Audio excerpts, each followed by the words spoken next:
We utilize these bristle brushes for the goats, the horses, the cows. They all love to push their face, push their body, and we've got several of these bristle brushes around the property that enable the animals to kind of itch themselves.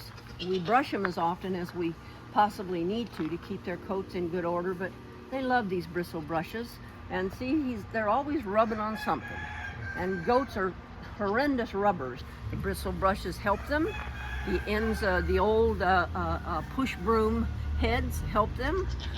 We always try to put something up so that they can scratch themselves and be able to maintain, it just gives them some enjoyment, and it helps us to keep them in good shape. Bristle brushes came from a friend of ours that had a street sweeping company. And every time he'd have to change out the brushes, I'd say, bring them over here, Dino, and he would. Dino would bring them over here and drop them off, and they're heavy, they're horribly well made, so they've lasted us for many years, and we're so grateful that Dino brought them over here. I've had these trucks for 50, 60 years, and when I originally had my inspections, they said, Sharon, you got to get rid of all this stuff. Take it to the shredder. I said, that ain't happening. We're going to do something. So they made me get a museum permit.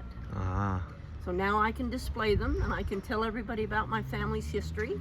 My family came to Las Vegas in 1918, and they were a bunch of electricians and other craftsmen, and they helped build the electric at Hoover Dam and all of the relay stations around the city that bring power into Clark County, and a lot of the street poles and a lot of the electricity that came in here.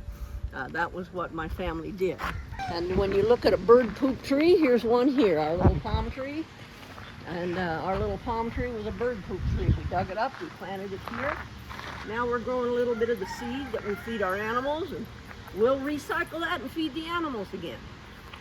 So everything gets reused.